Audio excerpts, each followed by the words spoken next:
बेटियां घर छोड़ती है, घर वालों को नहीं। इस सच का एहसास उनके पास सदा बना रहता है।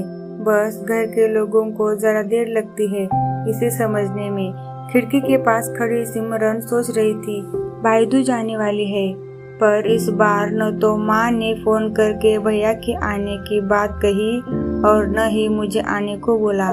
ऐसा कैसे हो सकता है? हे भगवान, बस ठीक हो सब कुछ। अपनी सास से बोली, माँ जी मुझे बहुत डर लग रहा है, पता नहीं क्या हो गया, मुझे कैसे भूल गए इस बार। सास ने इजाजत देते हुए कहा, कोई बात नहीं बेटा, तुम एक बार खुद जाकर देख आओ। सास की आज्ञा मिलने भर की देर थी कि सिमरन अपने पति के साथ मायके आ पहुंची, परंतु इस बार घर के अंदर कदम रखते ही उसे सब कुछ बदला सा महसूस हुआ। पहले जहां उसे देखते ही माँ पिताजी के चेहरे खुशी से खिल उठते थे, इस बार उन पर परेशानी की झलक साफ दिखाई दे रही थी। पहले भाभी उसे देखते ही दौड़ी चली आती और प्यार से गले लगा लेती थी, पर इस बार दूर से ही एक हल्की सी मुस्कान दे डाली। भैया भी ज्यादा खुश नहीं दिखे। सिमरन ने जैसे तैसे एक रात बिताई, परंतु अगले दिन जैसे ही उसके पति उसे मायके छोड़ वापस गए, उसने अपनी माँ से बात की। तब उन्होंने बताया, इस बार कोरोना के चलते भैया का काम बिल्कुल बंद हो गया, ऊपर से और समस्या। बस इसी वजह से तेरे भैया को तेरे घर भी न भेज सकी। सिमरन बोली, कोई बात नहीं माँ, ये मुश्किल दिन भी जल्दी निकल जाएंगे, आप चिंता मत करो। शाम को भैया भाभी आपस में बात कर रहे थे, जो सिमरन ने सुन ली। भैया बोल रहे थे, पहले ही घर चलाना इतना मुश्किल हो रहा है, ऊपर से बेटी की कॉलेज की फीस, परसों भाईदूज है, सिमरन को भी कुछ देना पड़ेगा। भाभी बोली, कोई बात नहीं, आप चिंता न करें, ये मेरी चूड़ियाँ बहुत पुरानी हो चुकी है, इन्हें बेचकर जो पैसे आएंगे इससे सिमरन दीदी का त्योहार भी दे देंगे और कॉलेज की फीस भी भर देंगे। सिमरन को यह सब सुनकर बहुत बुरा लगा। भैया भाभी ये क्या बातें कर रहे हैं? क्या मैं यहाँ उनको तंग करके कुछ लेने के लिए ही आती हूँ? वह अपने कमरे में आ गई, तभी उसे याद आया कि शादी से कुछ समय पहले जब वह नौकरी करती थी तो उसने बड़े शौक से अपनी पहली तनख्वाह लाकर पापा को दी थी। तब पापा ने कहा था, ये पैसे अपने पास ही रख ले बेटा, मुश्किल वक्त में काम आएंगे।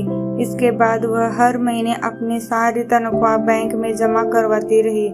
शादी के बाद जब भी मायके आई तो माँ ने उसे पैसे निकलवाने को कहा, पर सिमरन हर बार कह देती कि अभी मुझे जरूरत नहीं, पर आज उन पैसों की उसके परिवार को जरूरत है। वह अगले दिन ही सुबह भतीजे को साथ लेकर बैंक गई और सारे पैसे निकलवा कर पहले भतीजी की कॉलेज की फीस जमा की और फिर घर का जरूरी सामान खरीद कर घर वापस आ गई। अगले दिन जब भैया का टीका किया तो भैया ने भरी आंखों से उसके हाथ 100 का नोट रखा।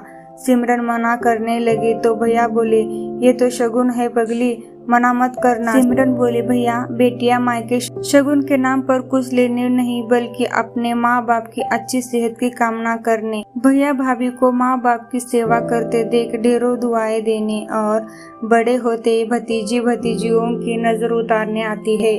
जितनी बार मायके की दहलीज पार करती है, ईश्वर से उस दहलीज की सलामती की दुआएं मांगती है। जब मुझे देख माँ बाप के चेहरे पर रौनक आ जाती है, भाभी दौड़कर गले लगाते हैं, आप लाड लड़ाते हो, मुझे मेरा शगुन मिल जाता है। अगले दिन सिमरन ने मायके से विदा लेकर ससुराल जाने के लिए जैसे ही दहलीज के पार कदम रखा कि भैया का फोन बज उठा। उन्हें अपने व्यापार के लिए बहुत बड़ा ऑर्डर मिला था।